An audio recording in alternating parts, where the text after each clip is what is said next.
Comme l'explique Paris Match, dans son édition du 9 mars 2023, CIST le cœur serré que Muriel Robin s'était rendue immédiatement au chevet de Pierre Palmade le 10 février dernier, à l'hôpital du Kremlin-Bicêtre où il avait été transféré après avoir été blessé à la suite d'un accident qu'il avait lui-même provoqué. Elle ne connaissait aucune des circonstances de l'accident et savait simplement qu'Ouilly avait été désincarcéré et était annoncé grièvement blessé. Un ami de 30 ans, qu'elle considérait également comme son fils spirituel, et qu'elle avait essayé de détourner de ses démons, en l'aidant à se recentrer sur son travail, son talent, et en essayant de le raisonner, de le comprendre. Un réflexe plus que légitime. Le lendemain du drame, elle était retournée le voir, avec sa compagne Anne Le Naine. Mais en croisant, dans les couloirs de l'établissement, la famille que son ami avait brisée, elle a fondu en larmes dans leurs bras.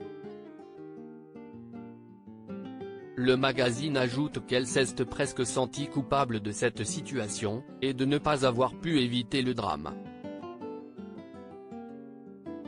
CIST à ce moment-là qu'elle a décidé d'arrêter de le voir, écœurée lorsqu'elle a pris connaissance des résultats des examens toxicologiques de celui-ci et les conséquences terribles pour les victimes.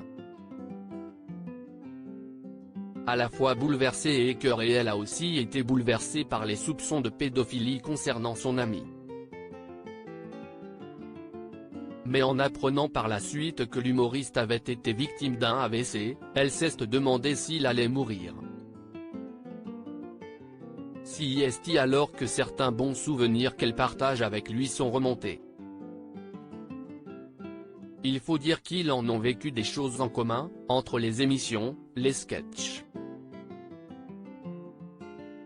Elle est l'une des personnes qui a été le plus proche de lui durant sa carrière, a notamment souligné l'hebdomadaire. CIST donc avec beaucoup d'émotion et le cœur lourd qu'elle vit cette sombre affaire qui implique celui qu'elle avait toujours considéré comme son petit frère. Ça fait beaucoup pour la comédienne, qui doit faire attention à se protéger car, si elle semble actuellement en bonne santé, elle a déjà connu la dépression, le burn-out et une embolie pulmonaire. Et CIST ce qu'elle a décidé de faire, puisqu'elle n'a pas voulu communiquer ni réagir préférant alors de se taire sur le sujet. Par respect pour les victimes de la famille brisée, et en mémoire de cette amitié qu'elle pensait indestructible.